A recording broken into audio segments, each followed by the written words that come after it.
Urquidy had pitched one game in the division series against Tampa Bay, but it was not in any sort of a leverage. The game was over by the time that he's in the game.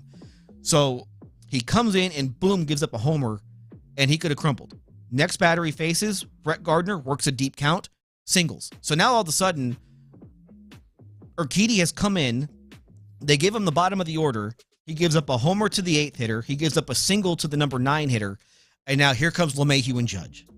And now this is when you're either going to sink or you're going to float. And for Urquidy, he didn't sink by any stretch. He gets DJ LeMahieu to line out, and then on 3 pitches, he strikes out Aaron Judge to keep the tying run off, or to keep the lead. Comes in the next inning, he gets Gleyber Torres, Aaron Hicks, and Edwin Encarnacion on 13 pitches. Astros still lead the game, and then he gave them a couple more outs in the 6th. That outing was so important to just that game because their bullpen might not have made it had he not been able to give them those 8 outs. But it also showed the type of pitcher that he was going to be in the future. And I talked to Garrett Cole after that game, and Garrett Cole's like, yeah, he had some guts to be able to do that, to be able to go through that part of the order in that part of in that situation, something that he's never been in before, and it did not impact him at all. And you've now seen it you saw it the next week. The next week in Washington, he's starting a World Series game on the road, down 1-2, and he pitches great. He gives them a chance to win the game. Every single time that this guy has taken the ball in a big situation, it's almost always on the road. He made the one World Series start at Minute Maid, but every start, same thing as Javier. They always have home field advantage. He's always pitching in the middle of a series, but he always pitches well. He always comes through. And he has had just a miserable season. Like, let's be honest. Jose Urquidy's had a bad year. He was hurt for 3 months. When he came back, he was ineffective. People were asking Dusty Baker after a game against San Diego where he gave up a bunch of runs late, like, can you pitch this guy? Can he be out there? And for whatever reason, Jose Urquidy has come back. And you look, the biggest game of the regular season, or I guess one of the biggest games for the Astros in the regular season, was that Friday night game in Arizona where they needed a win. They are facing the Diamondbacks ace. It's supposed to be JP France. JP France gets scratched, 7 hours before first pitch, and they go with Urquidy. And Urquidy not only pitches well, he completely shuts down the Diamondbacks, who are, by the way, in the NLCS, and he outpitches Zach Gallen, who is not going to win the Cy Young in the National League, but he's going to get a lot of votes. Yeah. That showed you a great deal about Jose Urquidy, and then you saw him do it again in Minnesota last week, where, again, that's a tough lineup, that's a good team, that's a big spot, and Urquidy comes through, and he gets you into the 6th inning. So not only is he not giving up runs, he's getting you a lot deeper into these games than I think anyone could have dreamed of. The Astros didn't think that Jose Urquidy would get them through 6 innings in that game in Arizona. They were hoping to get 4. He gives them 6.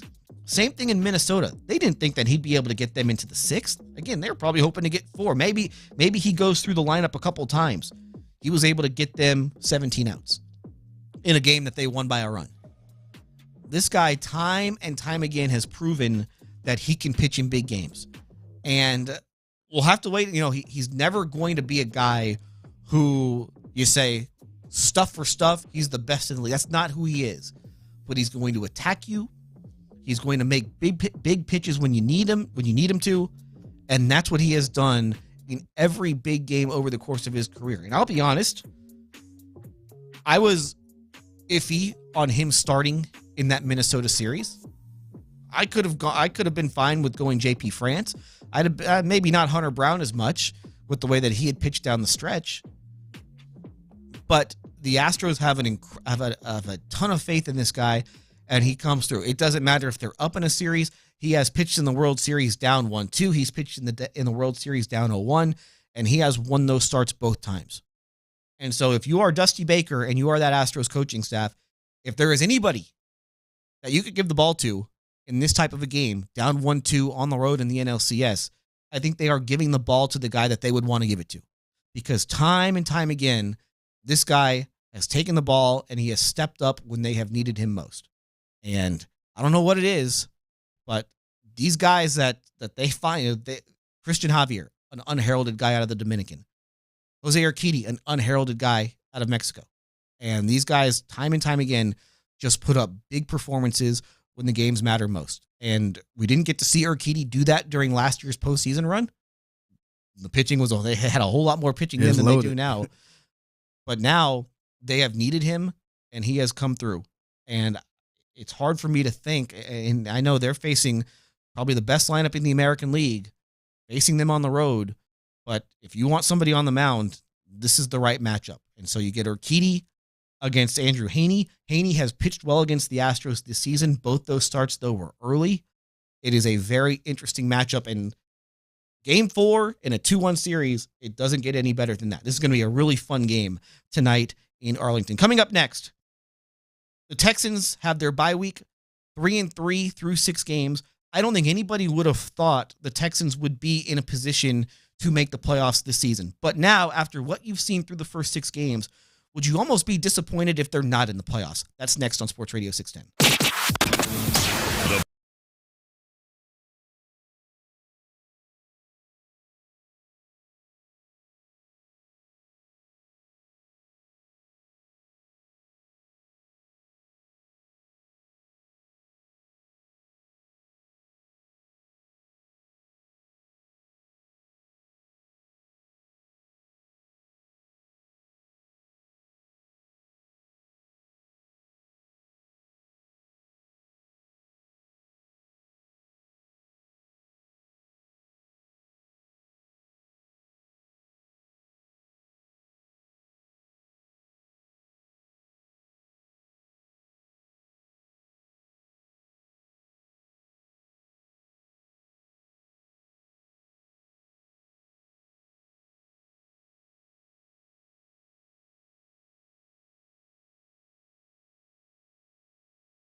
Item at regular price. We're making the stories from outside the loop matter to you. This is Localize It. Don't you know I'm local? You're in the loop on Houston's sports leader. Sports Radio 610. Feeling good about our team and where we are. We're learning who we are, as a team, as we continue to grow and work together. We're learning who we are, our strengths and weaknesses, what we do well, right? Things we need to lean into more, right? Opportunities we need to give more guys some opportunities. Guys earn their right. So we'll continue to work through that and see where we are. But I like where our team is, headed into the bye, 500. We've done some things really well, but proud of the way the guys played yesterday, proud of the win, but there's also still a lot of things that we can clean up, a lot of things that we can improve on, but I'm encouraged with where we are as a team. That was D'Amico Ryans on Monday after the Texans beat the Saints to get to 3-3 at the bye. Texans' schedule very easy the rest of the way. Compared to the rest of the league, they had an easier schedule coming in.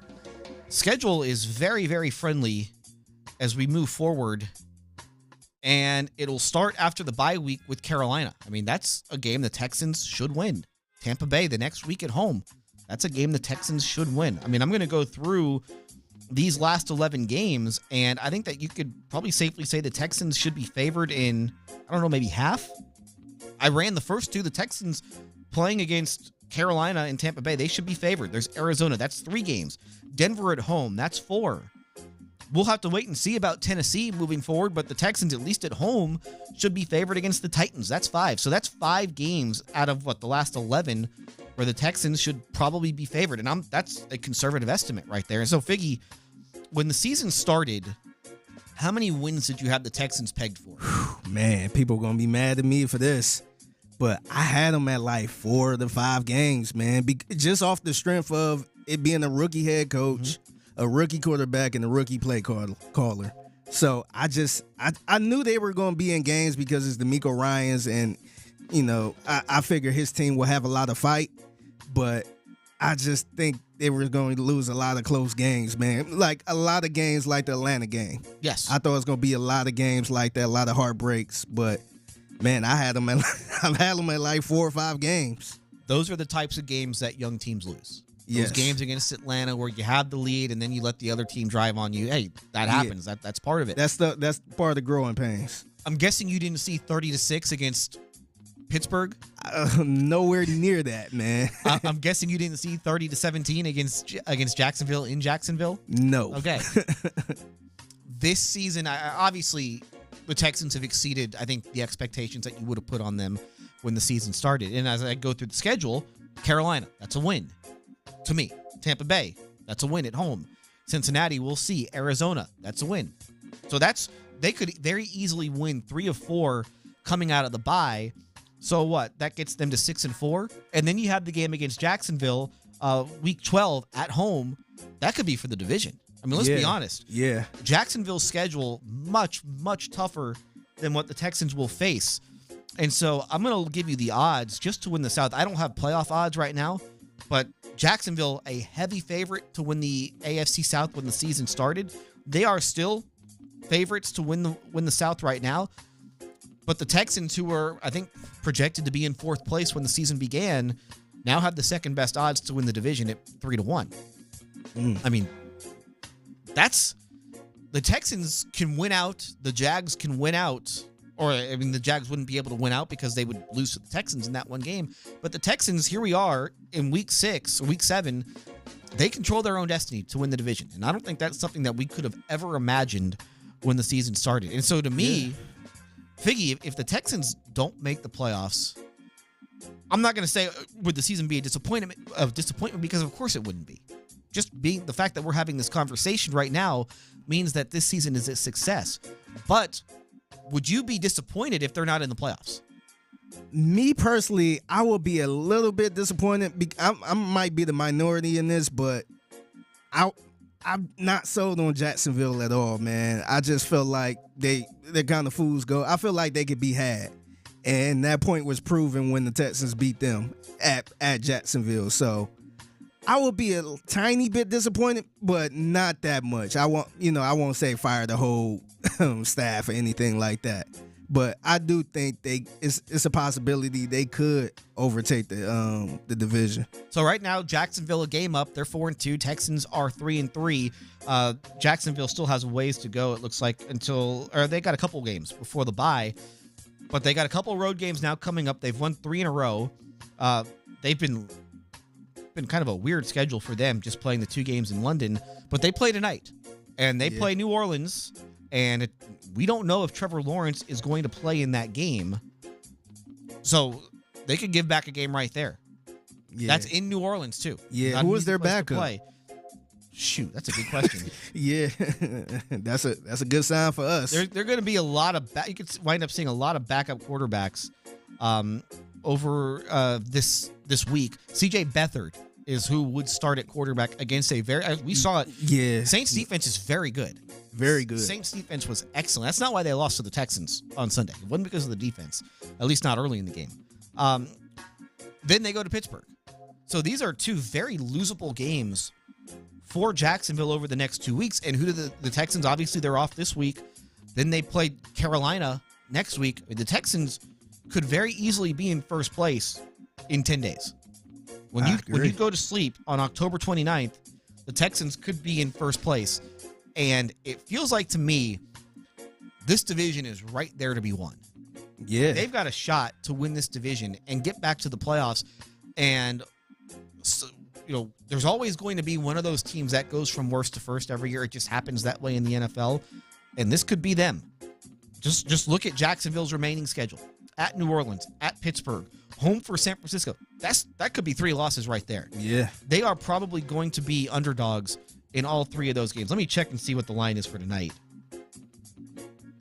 Yeah, Jacksonville's an underdog tonight. Man. In all likelihood, they could be an underdog next week in Pittsburgh. They will be an underdog against San Francisco. Then Tennessee at home, then at Houston. And then you go Cincinnati, Cleveland, Baltimore, Tampa Bay, Carolina. The schedule eases up a little bit for them towards the end of the year. But this is the really difficult portion of Jacksonville's schedule. And if they lose tonight, the Texans have got a shot at this. I agree, man. Because the other 2, look, Indy is that's over. That's over. Their guy is done for the year.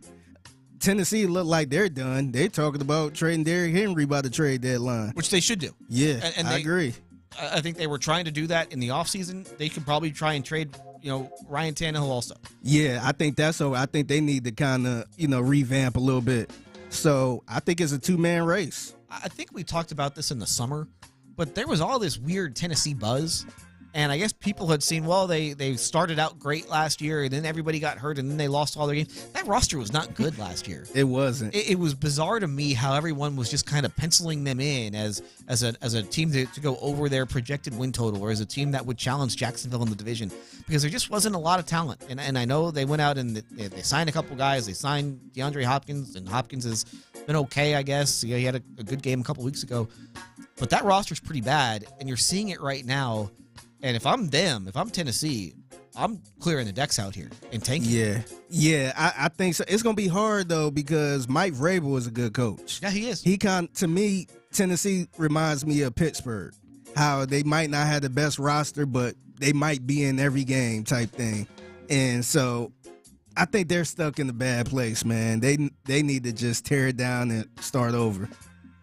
Mike Vrabel's a great head coach. He don't throw passes. You don't catch passes. That's true. He's not making tackles anymore. Yep. A great coach can only get you so far. I agree. At the end of the day, it's about the players, and they just don't have enough of them. And you look at how they've built that roster. They spent a 3rd-round pick on Malik Willis 2 years ago. They spent a 2nd-round pick on Will Levis last year. I mean, why exactly? Yeah. It's so much talent they could have got in that 2nd round. And now they're in a position where they could tank. They could very easily tank, and they could lose the rest of their games or maybe win 1 or 2 more, and maybe they are a team that's in the Caleb Williams sweepstakes or Drake May, or if you want to go a little further, you go Michael Penix. I mean, they've got that opportunity, and it just doesn't make a lot of sense for them to have used draft capital on quarterbacks either. That's 3 straight years on quarterbacks. And we're not talking about day 3 picks. We're talking about day 2 guys. Yeah. Malik Willis, okay. That's not, it's a 3rd round pick. Yeah. But using a high 2nd rounder on Will Levis. And I want to say he traded up to get him too. And at some point, they're going to have to throw Will Levis in there just to see what they've got. Because, again, they're not going anywhere this year. Yeah, that's a bad team. And they should take that opportunity to kind of hit the reset button. They have the coach in place. I think they've got a good staff, but they're not going to win a lot of games. So we just talked about it. The Titans, I don't know if they will be active at the trade deadline, but they should be. The Texans at the trade deadline, should they be active? To me, I would. If I'm the Texans, I'm making big runs here at the trade deadline. You have a chance to set yourself up for not only the rest of this season, but in the future. So if I'm the Texans, I'm going big at the trade deadline. We'll get into maybe some of the targets that they could go after next on Sports Radio 610. First, though, I want to tell you about Orchard's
Back on Sports Radio 610 in the loop, Adam Spillane with Figgy in for Landry and Lopez.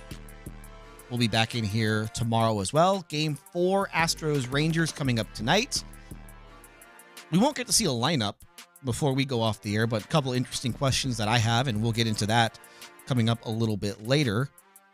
NLCS will get back going today in Arizona after the Phillies won pretty convincingly the first 2 games of that series.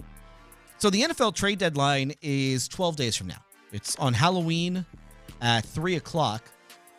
So the Texans will play 1 more game before the deadline. Jacksonville will play 2 more games. They play tonight in New Orleans, and then they play in Pittsburgh. And as we just talked about, the Jags could very easily lose those 2 games, especially if Trevor Lawrence doesn't play tonight. And it seems like he's maybe 50-50 at best at this point. If he cannot play, it would be C.J. Beathard. So they could lose those 2 games, and then the Texans should beat Carolina. You would be disappointed if the Texans cannot beat a winless Carolina team next week, especially coming off a bye. I don't care if it's on the road. I don't care where they're playing. Texans, if their Texans are as good as we think they are, they should be able to win that game. So that takes us to the trade deadline. And the trade deadline in the NFL, it's very strange. It's very different from, say, the NBA or from Major League Baseball. And it is like that for a couple of reasons. First of all, it happens very early in the year. I mean, the Texans will have played 7 of 17 games by the time the trade deadline rolls around. That's less than half your season. So that's a little too early for me, man. You have no idea what your team could wind up being. Like if you push that back, say, a month, then now you have a better feel for what your team could actually be. That's how a team like the Bears wind up trading for Chase Claypool. Thank you, Chase Claypool last year, giving up a second-round pick because the Bears at that point of the year, I don't think anybody thought they'd be a playoff team, but they certainly didn't think they'd finish with the worst record in the league. So you wind up giving up the 32nd pick in the draft for Chase Claypool, who lasted what? Not even a year with them. Yeah. So that's why I think that you'd probably like to move that deadline back, but we don't have that option. Now, Figgy, you have been in the parking lot. You've been with the tailgaters before every game, preseason, regular season. How would you say the buzz has been in the parking lots this year compared to past years? It's been a lot better, man. So the first preseason, it was a little rough because, honestly, it was hot. It was one of them hot days where it was just too unbearable. It was 120 degrees probably, right? Yes, it was one of those type of days. But the other games, man, it was a big buzz out there. I would say the last 2 games, which were the Saints game and the Steelers game, it was a big buzz on top of their big fan base just invading NRG. But I would say this last game, the buzz was insane. Even inside, I would say inside NRG with the Steelers game, you could tell it was a bunch of Steeler fans in there just taking over, and eventually they left. But this game, I felt like a lot of people from Houston was at this game cheering for the Houston Texans at this point because it was super loud. The parking lots were packed. And it's a good feeling, man. I haven't felt like this since the Buffalo Bills game in 2019, that playoff game. So you got a little bit of momentum. Like you've got a chance here to, in essence, capture the city. And I'll be honest, I have seen like Figgy said, I saw a lot of Steelers jerseys. That stadium was filled with terrible towels for that game. It was a very pro Saints crowd. I think the Texans were having to go silent count early in the game because of how many Saints fans there were. So you've got a little bit of momentum, but you don't have the city's attention fully right now. And part of that is the Astros. The Astros obviously are taking up a lot of oxygen. But as a fan, why should you care about this team right now, given what you've seen the last 3 years? And the Astros dealt with this as well back in 2015, where it took some time. You know, that was an Astros team that exceeded expectations, and they made the playoffs in 2015. They did not draw well that year. They weren't getting big crowds. They weren't getting big ratings. Like, you have to actually give people a reason to come out and see you. So to me, the Texans, with the trade deadline coming up here in 12 days, I think they've got an opportunity to really go after it right now. And the division is there for them. As we just talked about, Jacksonville has underwhelmed. The Texans already have a win in hand against the Jags. It looks like Indianapolis and Tennessee are looking towards next year. Or at least they should. We'll have to wait and see if they actually do, but they should. So the Texans have an opportunity here, and there is no reason for the Texans to want to lose. This isn't like the last couple of years where they've been looking at that draft pick. They don't have their own draft pick now. That's Arizona. Arizona wants them to lose. The Texans now have all the incentive in the world to go win. And so to me, this trade deadline offers you a chance to really enhance your roster. And we don't see it a lot in the NFL. A lot of trades don't get made. It's been a little busier recently, but there are some opportunities for the Texans to fill some holes to really improve their chances of winning the division, not just for this season, but you can also set yourself up for next year as well. Not all these trades are about this season. And I'm not saying I probably wouldn't give up the Cleveland pick, but I would be more than willing to give up your day 2 picks. Second round, third round. Obviously, who cares about the day 3 picks? I'll give up a 4th round pick for somebody who can help me win right now. I'll give up a 5th round pick. I'll give them all up for guys that can help me win right now, because I'm trying to build momentum here. I'm trying to build momentum, not just in that locker room, because that's also what you can do. If you go out and you make some trades to add to the roster, you are telling the guys in the locker room that, hey, we believe in the guys that are here. Like, we think that this group right here can go and make a run and do something that maybe this team has never done before. So let's go through some names here. And Figgy, I want you to tell me if you're interested in any of these guys. Top of the list is Davante Adams. Now, I would say Davante Adams would help the Texans. I think that he would help them a lot. And while the Raiders are 3-3, they've kind of snuck out a couple of wins here the last couple of weeks. Monday night against Green Bay. They snuck out a win against the Patriots last week. It hasn't been going great, and Davante Adams hasn't seemed real happy, and this was what Davante Adams had to say when talking to the media yesterday in Las Vegas. Purpose for being here. I'm not here just to hang out. Like I said, come here to hang out with Derek and all of that stuff from last year. Came here to win and to do it the right way. So if it don't look like it's supposed to look, then I'm gonna be frustrated if I'm not a part of that plan, because I have the opportunity to go and to change that and make it look like a much better picture out there. If that doesn't happen, I'm gonna be frustrated. If Jacoby goes out and have a monster game, or if the offense is scoring every 5 plays like our first drive in the Bills, then it is what it is. It's not about me, but I'm one of the bigger pieces, as to why this offense is going to go. And if I'm not getting it, then it's obviously not according to plans. All right, so that was Davante Adams kind of voicing his frustration. Listen, they've won the last 2 games, but they have not performed well as an offense, and he's frustrated by that. He's saying, "Hey, I love winning, but we should be scoring more than however many points that we've been scoring." And they only hit they hit the 20-point mark for the first time on Sunday, and that was because of a safety at the end of the game. So against the Patriots last week, Davante Adams 2 catches, 29 yards. The Monday night game against Green Bay, 4 catches, 45 yards.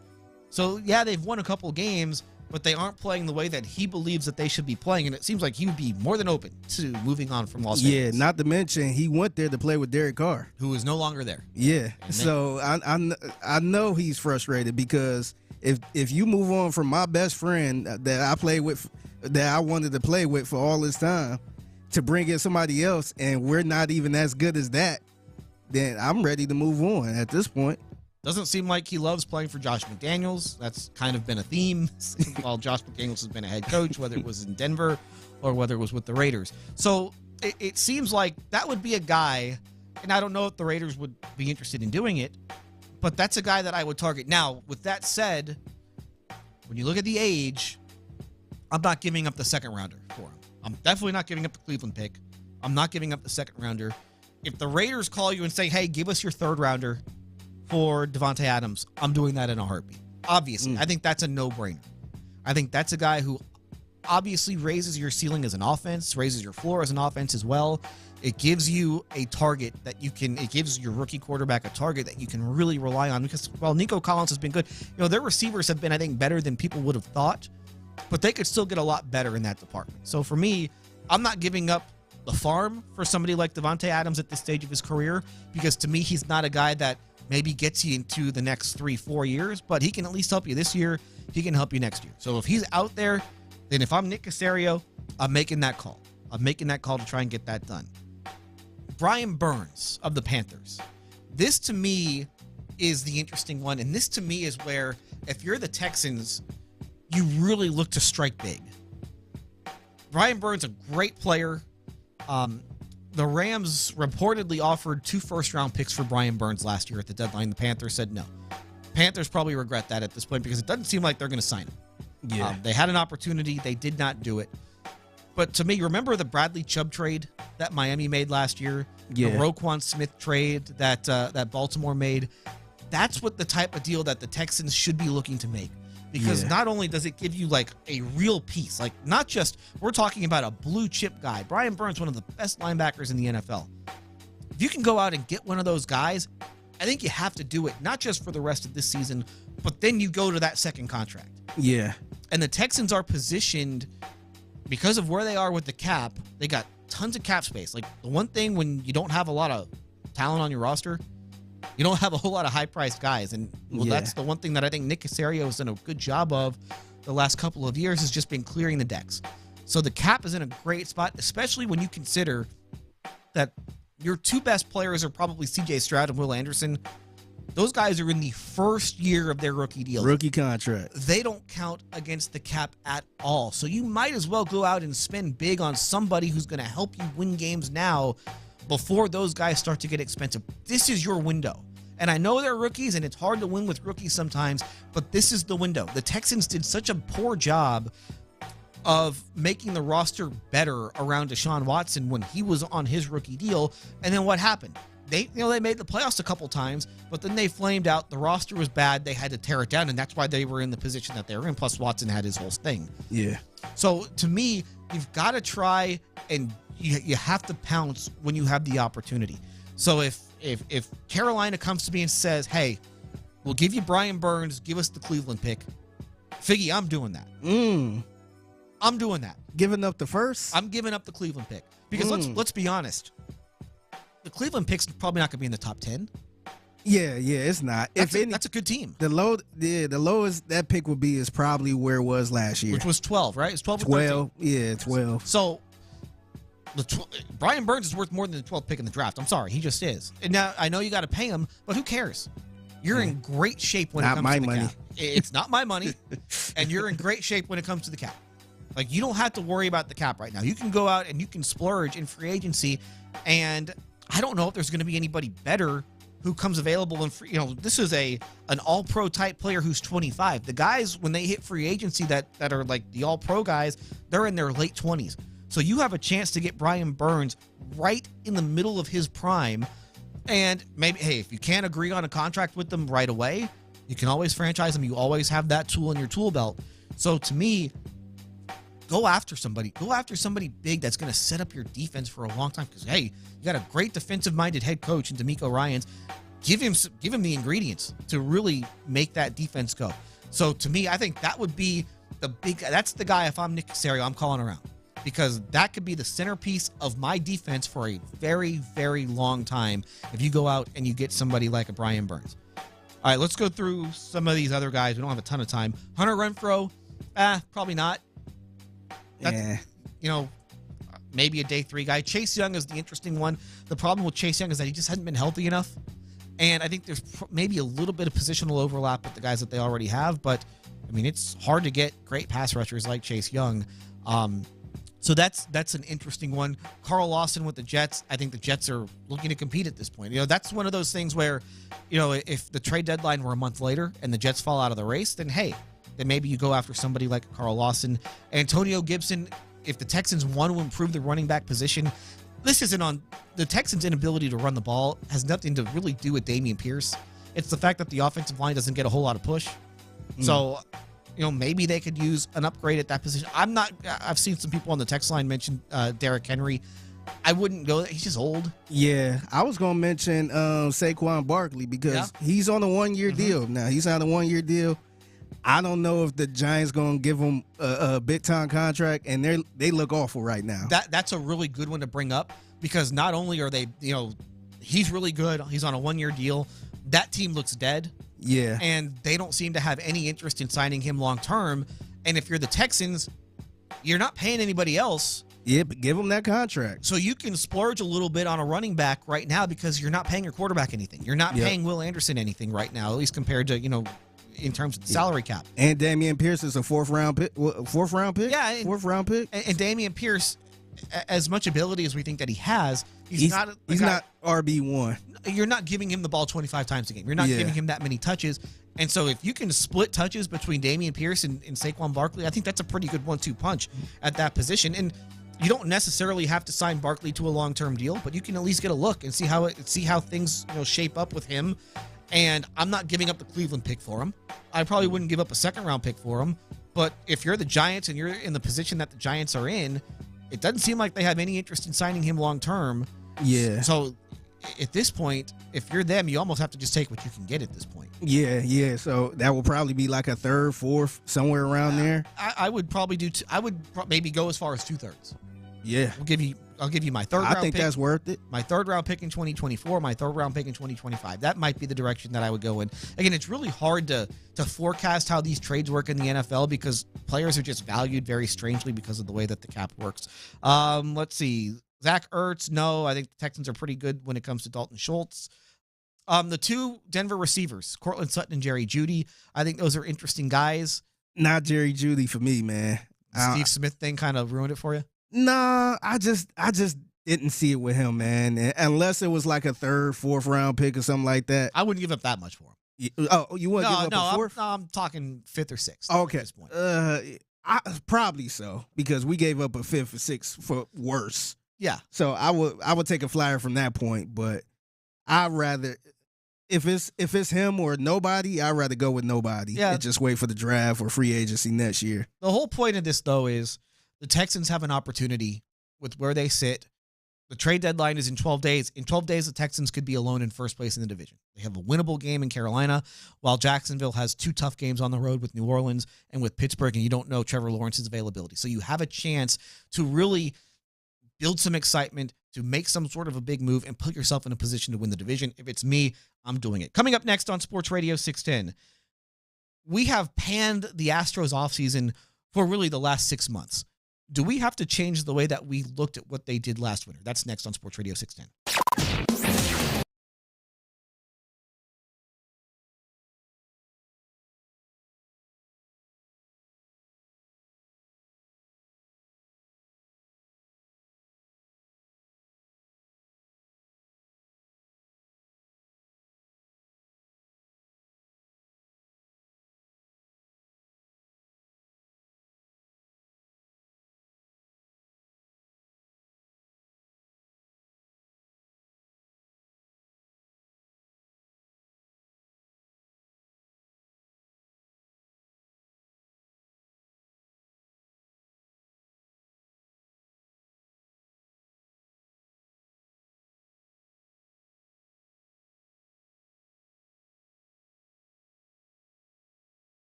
Market.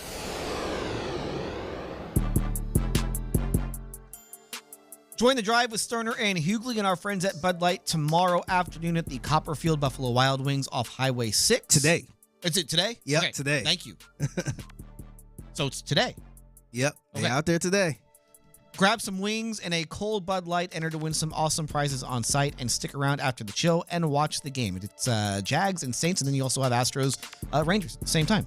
It's a Thirsty Thursday with the drive and our friends at Bud Light at the Buffalo Wild Wings in Copperfield. Adam Spillane in for Landry and Lopez. Figgy is here as well. Figgy making sure that I don't screw up. Oh, no, it's all good, man.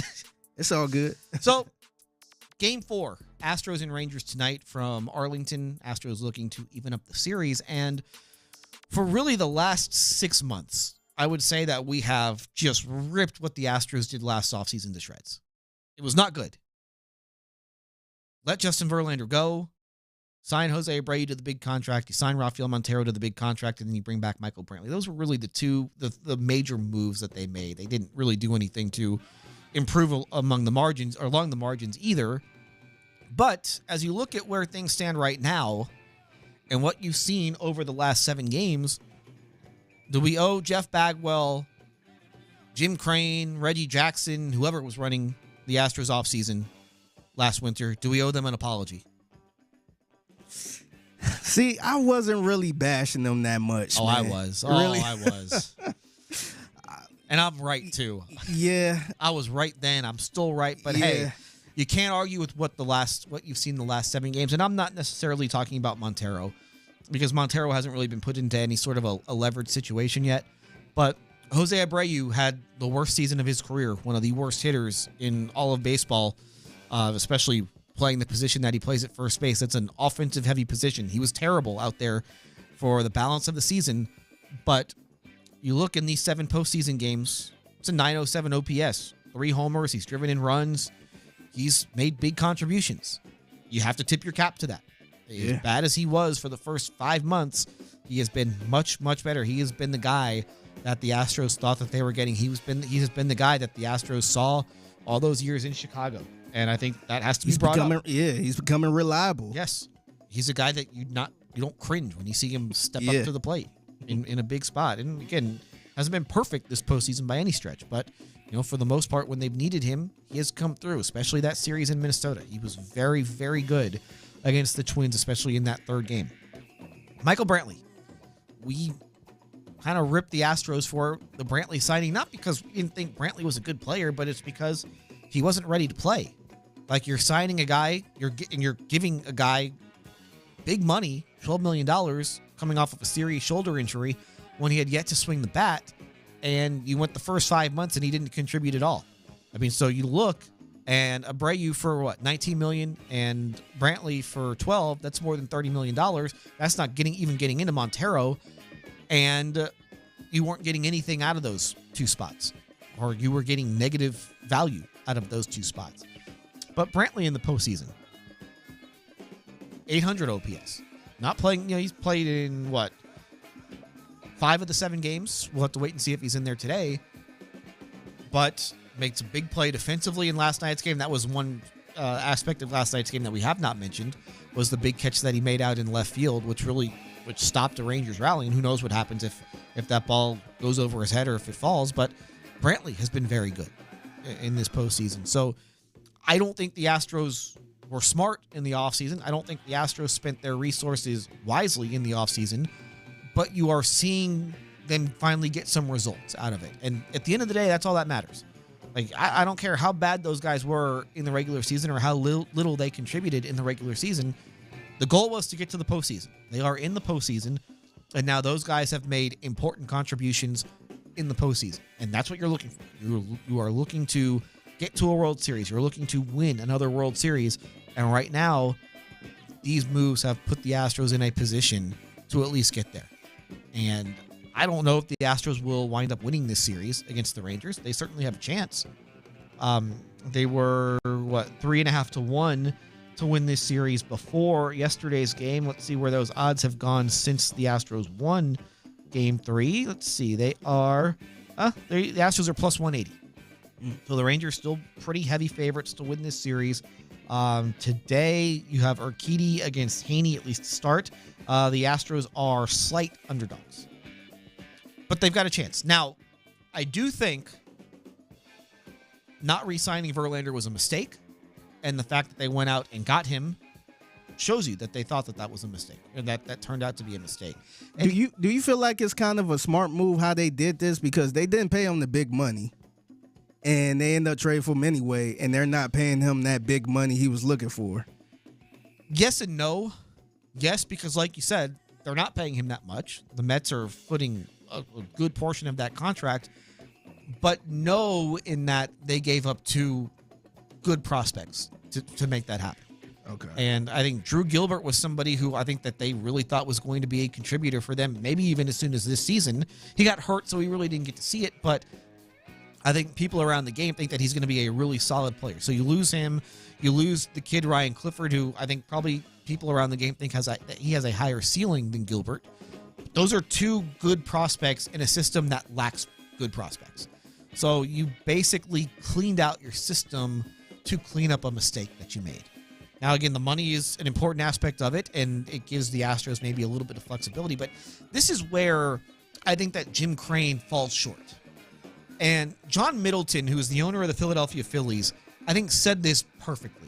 Because the Phillies last year, they made the World Series. They made the World Series. They went on a run that I don't think a lot of people saw coming. With an interim manager, an interim manager, a team that was kind of a goofy team the way they built it. They were bad, like you said at the start of the year. That's why the manager gets fired. Joe Girardi. Yeah. And so they go on this run. They're the last team to make the playoffs. They get to the World Series. So what do? They bring back essentially their entire roster, and then they give Trey Turner $300 million. Like, that's what you should do. That's what an owner should want to do. Like, I have this great team. I'm looking for more. So what do? I go and we need a shortstop. I'm going to go get the best guy on the market. And John Middleton said something along the lines of, my legacy will not be if we turn a profit this season. Like, nobody in this city cares if we turn a profit. Nobody. They care if we win games. That should be the mentality of every owner. And I get it. Listen, it's a business. You're trying to win. You're trying to make money off this thing. But Jim Crane has made plenty of money off the Astros. We bought the Astros for what? $630 million or whatever it was 12 years ago. They're worth upwards of $2 billion now.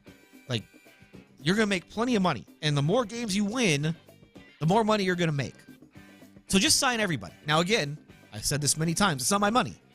But still, you have an opportunity here to, as they've talked about, cement the dynasty. So just sign everybody. Bring them all back. There's no salary cap.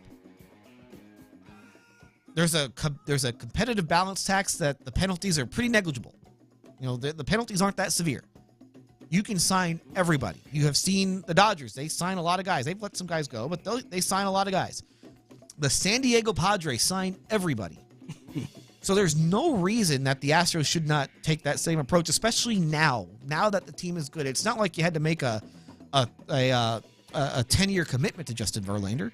Just pay him for 3 years or whatever. And yeah, it might hurt, but you're giving yourself the best opportunity to win. And I think that's where Jim Crane fell short. That's the one thing I never understood about the Houston Astros, too, because I look at them as like one of the premier teams in the premier city. It seems like they operate sometimes like a smaller market team where they don't want to spend or they don't want to pay. And it's like, man, this is a window that you probably won't ever see again. And they've been to the ALCS 7 straight times. They got 2 World Series. So why not just throw the money out for the best talent and try to create a dynasty? Exactly. And it's right there for them. They still could. I mean, they could still go out and sign, but they run their team like it's a corporation. Like they run their team like they are running a corporation that's trying for profitability. And listen, that's great. Like, that's fine. But if I were a fan of the team, if I'm a customer, I don't care if you turn a profit. I want to see you guys win some games. Yep, and that's how a lot of teams, like I grew up rooting for the Guardians. Mm-hmm. That's how they run their team. They run it like a business where they never sign anybody.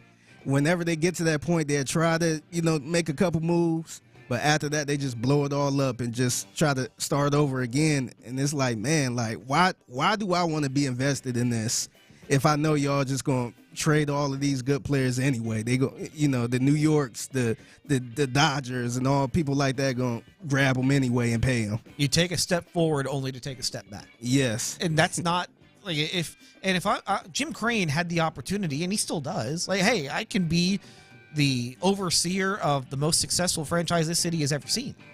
And that could be my legacy. That is how I will be remembered. I will be remembered as the owner of the team that won World Series after World Series after World Series. Just spend the money. Who cares? Yeah. You're going to have plenty of it. Like, you're not going to have to start flying commercial because you gave Justin Verlander $120 million last year. It's no big deal. Yeah, just take advantage of this window. Yes. Try to get as many World Series as you can. And if it don't make sense to spend all this money, if you know it's over and you got to start from the beginning, then I understand. But I don't feel like it's over yet. Yeah, just go for it. Just take the big swings now because, like Figgy said, this will end at some point. And then that's when you can start pulling back and saving some money. But just go for it now. Take the John Middleton route of saying, you know what? Nobody cares if I turn a profit. My legacy will not be, hey, they made this much money in 2023. No, it's going to be how many games you won. So I do think, in a sense, it's a little bit of a missed opportunity by not just like signing them all. Well, hey, it's not my money. Coming up next on Sports Radio 610, we're going to play the hits, Game 4, Game 3 in the NLCS, and we got some Thursday Night Football to talk about. This is Sports Radio 610. Let we go. Join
Sports leader, Sports Radio 610. Adam Spillane in for Landry and Lopez. Figgy here as well. Let's play the hits. Number 1, Game 4 of the ALCS tonight from Arlington. Astros take Game 3. Last night, they beat the Rangers 8-5. They got a good start from Christian Javier. They got timely hitting from some unlikely sources, mainly Martin Maldonado, and then also Mauricio Dubon had 3 hits in last night's game, and then the bullpen was very good.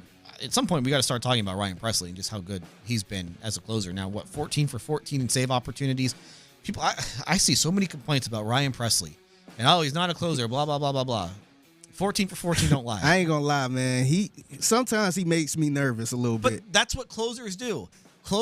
Listen, closing games is a nerve-wracking situation. It's you'll come in a 1, 2, 3 run game, and guess what? You're going to allow base runners. That's just how this works. Yeah. The other team's trying to.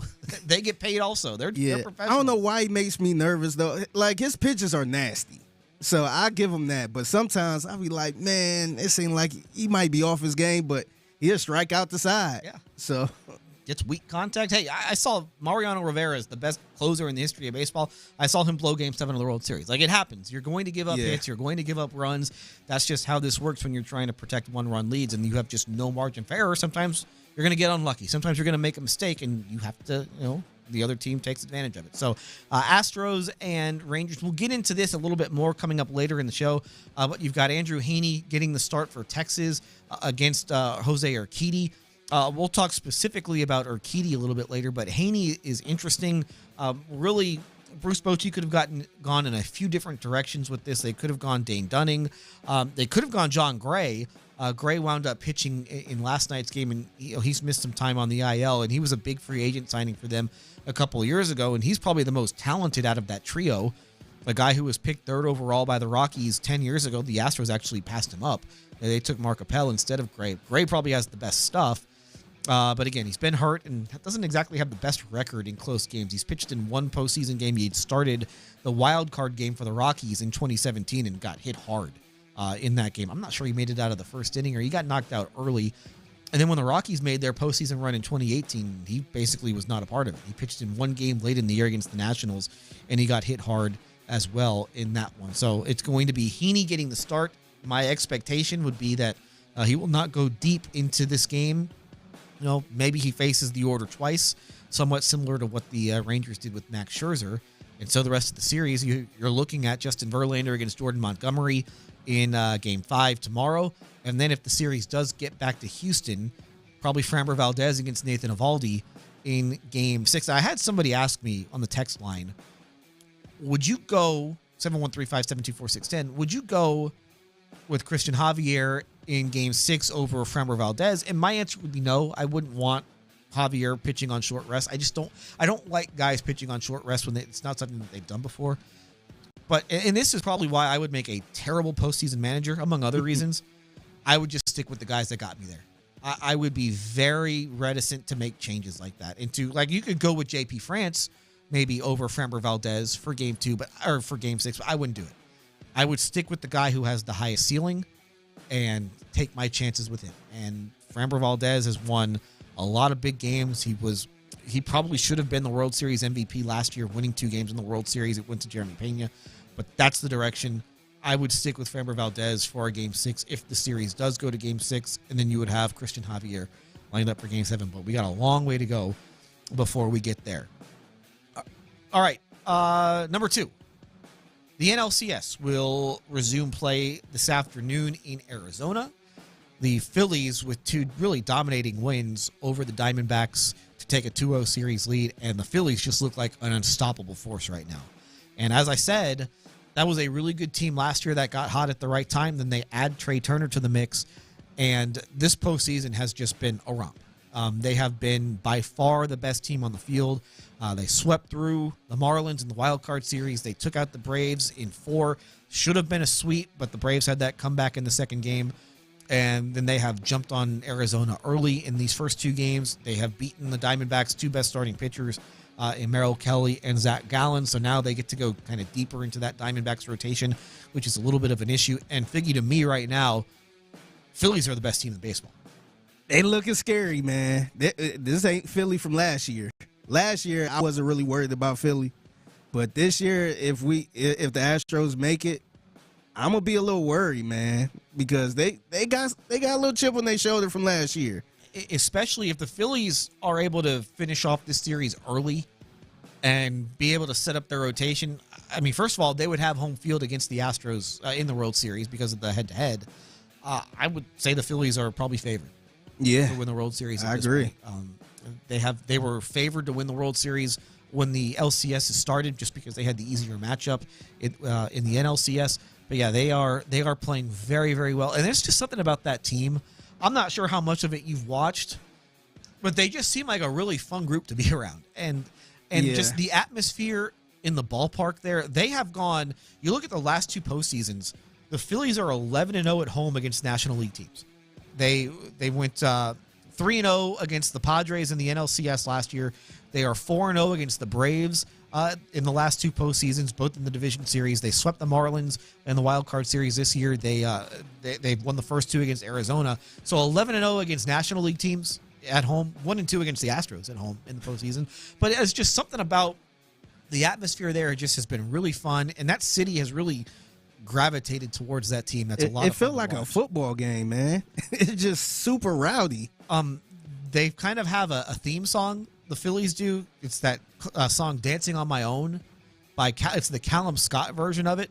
And that's kind of the song that the Phillies play in the clubhouse after, that's the song for them.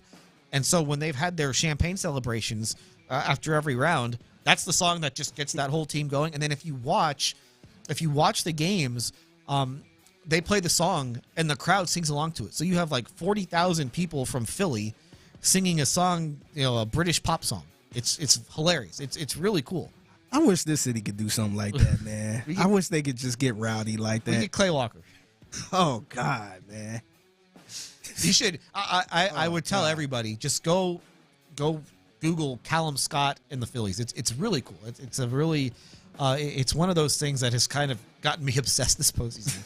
That there's an early lunchtime confession for you. I have watched the Phillies celebrate while singing Callum Scott over and over again, because it's just a lot of fun.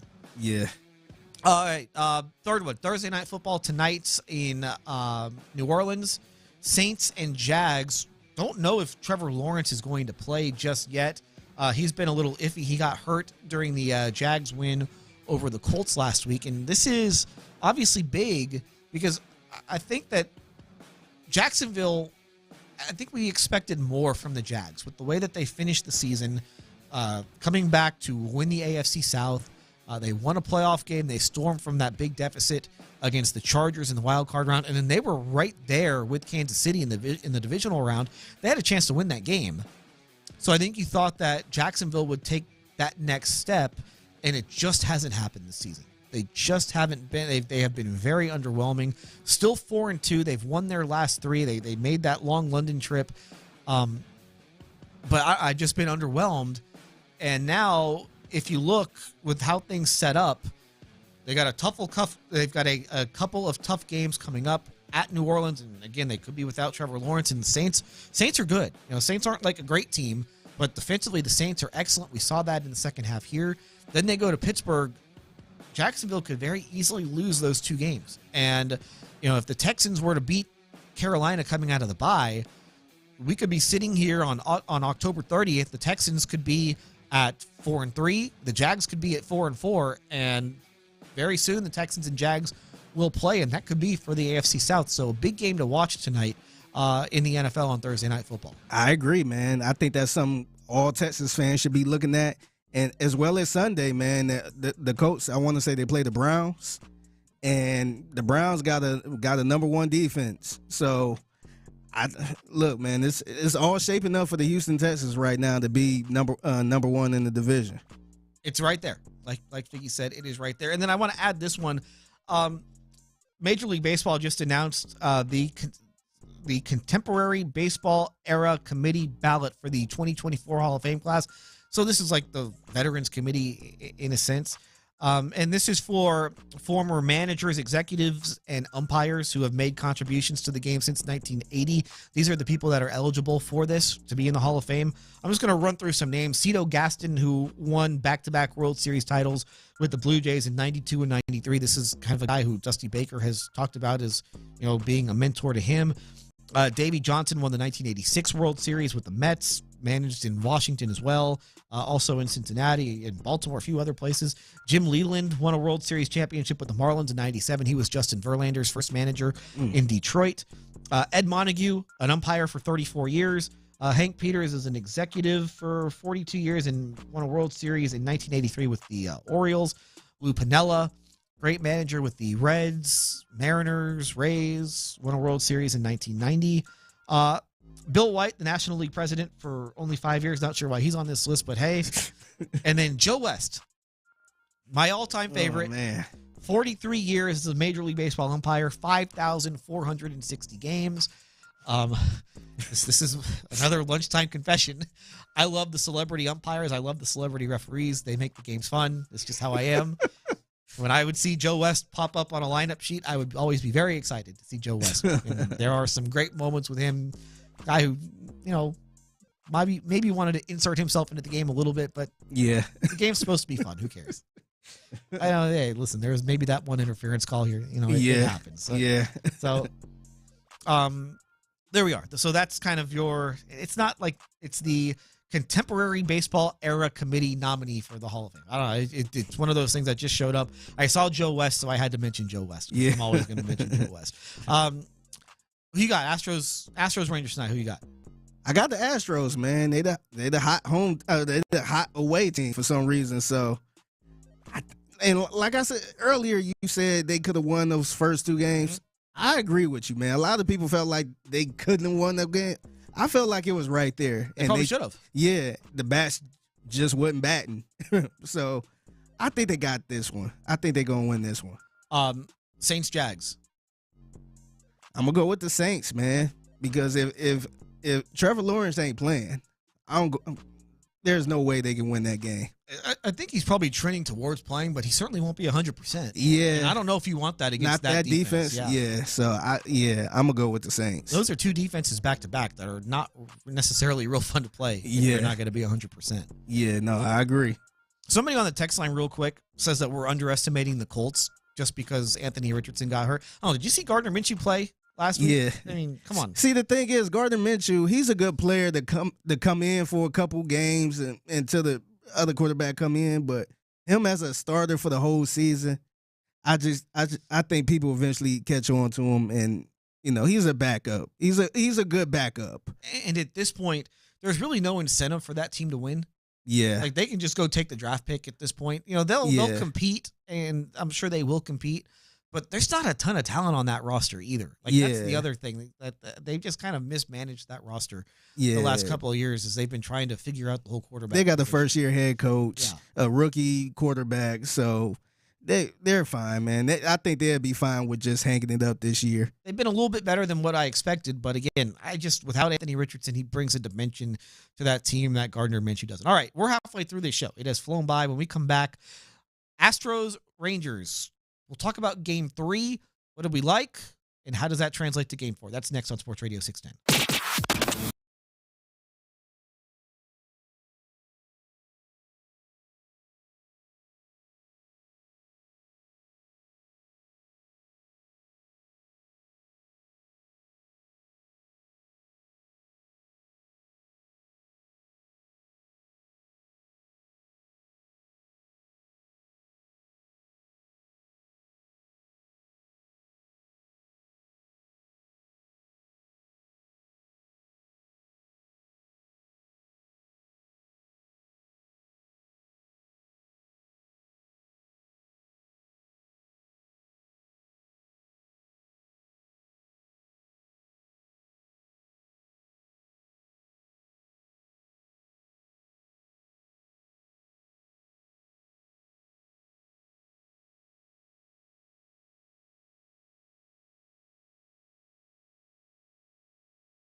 free Odyssey app.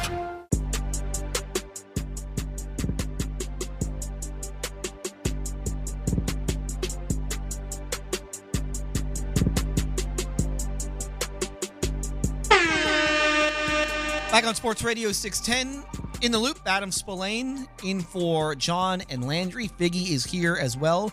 I'll be back here tomorrow with Figgy. Hopefully Figgy won't bail on me the way that Lopez did. I won't. Okay, good. I'm here. Good.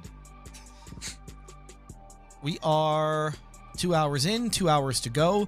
Michael Jenkins, the host of the Daily Tip and Odyssey Sports Betting Insider, or the Odyssey Sports Betting Insider, will join us coming up in about 40 minutes. Some interesting gambling stuff to get into, both with the baseball playoffs and with the NFL. Some future stuff. So the Astros last night win Game 3 in Arlington. Real quick, though, some news that I wanted to pass along real quick because we had been talking about it. Trevor Lawrence is likely going to play tonight in New Orleans. That is according to Doug Peterson, the Jags head coach, telling ESPN Lawrence dealing with a knee injury that he suffered last week against the Colts. Okay, Game 3. Astros beat the Rangers 8-5 to get to within 2-1 in that series. And it was a very straight. There was a lot of angst here after the first two games of the series, which I understood after the Astros lost games 1 and 2 at Minute Maid Park. And those were two games that while they lost, they could have very easily won both. I mean, when you face the American League's best lineup and only give up 7 runs, you'll take that every single time. Like, you will take a 7. If the Astros only give up 7 runs the next two games, these last two games in Arlington, they will take their chances. And they will, my assumption would be, if the Astros hold the Rangers to 7 runs over these next two games, they will get at least one win. This series will come back to Houston. They might not win both, but they'll get at least one. That wasn't the case. The Astros did not swing the bats well in Game 1. But again, the margins of that game and also of Game 2, they were so slim. You look, the Rangers got that run in the second inning of Game 1, where it's Evan Carter sneaks a ground ball past Jose Abreu at first. That's a play that could have been made. It's not an easy play for Jose Abreu, but he could have knocked that down. Maybe you don't get the out, but you have a chance. And then Carter is able to stretch it into a double, which Kyle Tucker had an opportunity to throw him out at second base. Like, that was a very close play at second base. So then they get the run out of it. And then Texas gets its second run when Verlander hangs a slider to Leody Taveras. 2-0. The Astros had their chances, and you give credit to Jordan Montgomery. He was very good in that game. And then Carter in the outfield was huge. And obviously the biggest play of that game is in the 8th inning, where Altuve works the leadoff walk against Josh Sborz. And then what happens? They bring in Aroldis Chapman. Aroldis Chapman against Alex Bregman gives up a long fly ball to left field. It looks like it's going to go over the head of Carter. Carter makes a great catch. Altuve with the base running mistake. That basically ends the threat of that inning. And Yordan Alvarez was sick, did not play well. So a rough Game 1. Game 2, Framber Valdez, as we know, was not good in that game. He did not pitch well. But that game also, the margins were very small. Just in that 4-run first inning, the margins were very small. Marcus Semien leads off the game. First pitch, hits a ground ball to the shortstop on a sinker that was below the strike zone. Just sneaks it past Jeremy Pena. Jeremy Pena, a diving attempt. I looked like he got a glove on the ball. Like, he had a chance to make that play. The very next pitch, Valdez, another sinker to Corey Seager, flares it down the left field line. A ball that left the bat at 66 miles an hour. You will take that from Corey Seager every single time. Could have been 2 outs right there. Instead, you get a couple of hits, and then Valdez has the bad misplay on the comebacker. And now the whole inning goes haywire. But after that, Texas scores 1 run the rest of the day. Final 8 innings of the game, the Rangers scored 1 run. The Astros offensively had their chances, most notably in the 5th inning, bases loaded, nobody out. Astros go to the bench. They bring in Yainer Diaz to pinch it for Maldonado. Diaz, as he's prone to do, expands. He gets ahead 2-1, expands, fouls off a 2-1 pitch, and then he chases a slider to strike out. Altuve strikes out. Bregman grounds out. They had other opportunities in that game. Could not come through. They lose by a run. Again, these are either-or games, the first 2 games of this series. Last night was a game that it was close. It got close towards the end, but the Astros were in front. It seemed like they were in control of that game for much of it. Game scoreless after an inning. Astros get the 3 runs in the second. Martin Maldonado at the plate with the bases loaded. First run scores on a wild pitch. Runners move up. Maldonado singles in the second and third runs of the inning. Again, 2 out runs. That's what the Astros could not get in games 1 and 2. They could not get the big hits with 2 outs. They got the big hits with 2 outs in last night's game. That's the difference. I don't know what it is, why the Astros have swung the bats better in Arlington, why they have not played well at home. It's been one of those confounding questions that nobody has an answer to. In all honesty, you get tired of hearing the question because nobody knows the answer to it.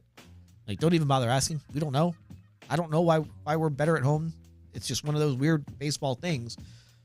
But now you get the pivotal game 4. And in any 7-game series, when you get to 2-1, the game 4 is it. And it kind of feels like whoever wins this game tonight is winning the series. Obviously, if the Rangers win, they have a 3-1 lead. They just need to win 1 of 3. They'll have Nathan Eovaldi on the mound for one of them. I think they like their chances when Eovaldi's out there. If the Astros win tonight, it's a best 2 out of 3 series. And the Astros will have Justin Verlander on the mound tomorrow for Game 5. I think they like their chances when he's out there, even though they lost to Jordan Montgomery on Sunday. Then you look Game 6, Eovaldi against Valdez. Yeah, we'll see. But then if this series does go 7, Christian Javier against Max Scherzer, I think the Astros like their chances. I think they like having Javier on the mound in that spot. Scherzer obviously is not 100% yet, and I think that the Rangers are probably encouraged by what they saw from Scherzer because the velocity was good. The expectation was going to be that he was rusty. Hasn't pitched in a month. You remember, and I thought this was a big mistake at the time, but the Rangers brought Eovaldi back to face the Astros in September, and he hadn't pitched. I think it was like 7 weeks since he had last pitched. He ain't doing rehab. He ain't doing Exactly. rehab thing. He did not. They did not give him a rehab assignment, and the Astros lit him up. Yep. Like, when you have the opportunity to make a rehab assignment, you should probably take it. Yeah. But the Rangers are struggling a little bit too because they were, I want to say they was like on a losing streak or something like that. Yeah, they've been on many losing streaks. They needed something, so they brung him right up. So they tried it. It didn't work. Now, for last night with Scherzer, they really didn't have a chance. They didn't have a choice. There's no minor league season left to do a rehab assignment. Hey, maybe you could go send him down to Instructs in Arizona, and he can go throw a sim game to some minor leaguers. That's not going to be the same. So you're wasting him there. So they threw him in there. Again, the velocity was good. And I think that's where Scherzer said he was encouraged last night. Obviously, the results weren't there. Secondary stuff wasn't sharp. He threw the wild pitch with Maldonado at the plate. That's kind of unlike him. So yeah, it actually made sense for them to put him in right there because they was up 2-0. Yeah, they had to. So they could have took that game on the chin. Yeah. So, but again, they get him in there. So now, if they do need him down the road, at least he does have that one start under his belt, and he can work on some stuff. But I think the Astros will take a Javier Scherzer matchup in Game 7. They got to get to Game 7 at this point. Yeah. Some real positives, though, yesterday offensively. Mauricio Dubon, who has put himself on the map, not just with the team, but with the organization, or with baseball as a whole. I remember people would see him in the lineup back in April and just rage. How is this guy in there? Why is he playing? And he has turned out to be one of their most valuable guys. And he has come through in multiple spots. Also, haven't mentioned this yet. Nominated for 2 Gold Gloves. Nominated for the Gold Glove at second base. Nominated for the utility player Gold Glove as well. And he's a guy who you can put anywhere. He's going to play at a high level. He did that for them yesterday. The biggest question that I have moving forward, and we won't know this answer for a few more hours, so I can't say what they're going to do.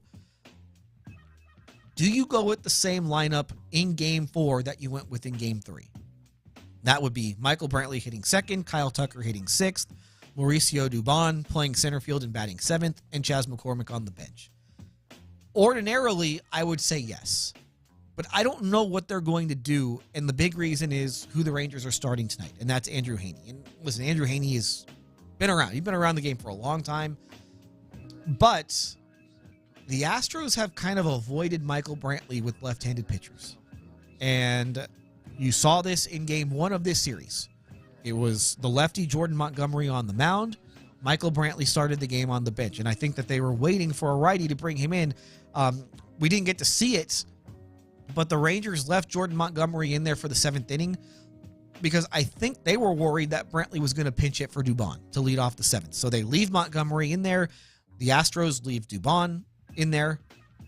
Montgomery gets Dubon, and then the Rangers immediately go to the bullpen, and the Astros left Brantley on the bench the rest of the game. So I'm very interested to see if it's because if you don't start Brantley today, does that mean you're not going to start him tomorrow either? And I think that we have shown that Brantley, even though he hasn't been great against left-handed pitching in the last few years, he's been okay this season in a small sample size. But to me, I think that I would just stick with the lineup that I went with last year. And last night. Yeah. Okay. And I would just scored 8 runs. I think Brantley, regardless of if it's a righty or a lefty, he's going to give you a professional at bat, and that matters, especially right now. Professional hitter. You leave Kyle Tucker in that 6 hole, and I do think that's kind of one of the. I haven't mentioned that either. Kyle Tucker having better results yesterday was important. Getting on base was important. He had the double late in the game. That was important.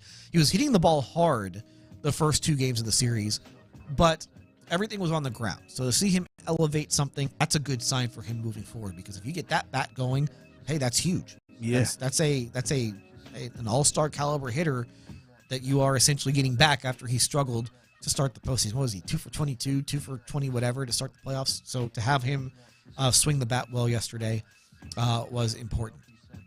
The Astros, talked about the pitching. The Rangers have 2 stars at the top of their lineup, Marcus Semien and Corey Seager, and the Astros have controlled them so far in this series. Yeah, they got that first inning going on Monday in Game 2, but those guys have 4 hits and 25 at-bats, and they've all been singles. They've been able to keep them in the ballpark. Neither guy has been able to steal a base, and I think that was maybe one of the points of worry with the Astros in this series, was that the Rangers don't run a ton, but the Astros pitchers have been terrible at controlling the run game, especially Javier, and that was not an issue for them at all in yesterday's game. So a lot of good signs for the Astros the last couple of days. Brian Abreu gave up a run. I didn't think that was possible. It's been a long time. It's been, 3 months since he had given up a run.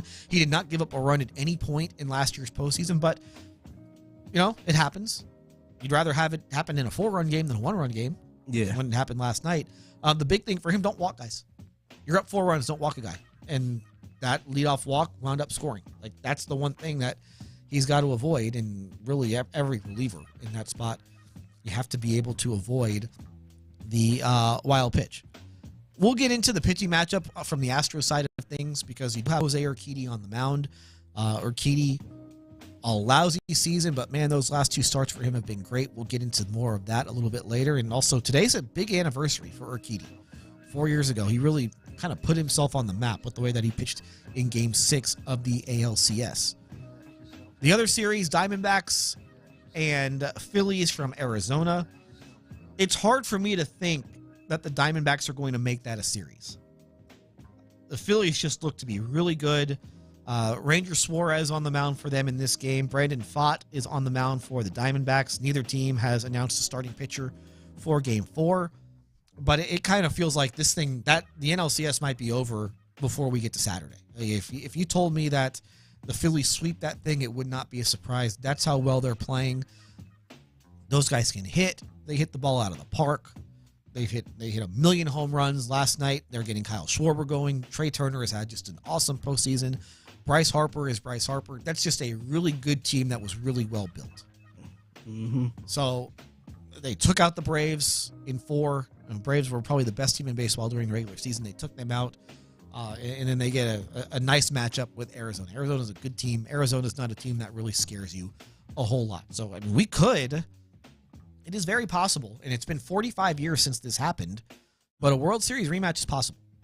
It's been 45 years? 45 years. The 70s, 1978. Dodgers, Damn, Yankees I ain't was the realized last that. time. Yep.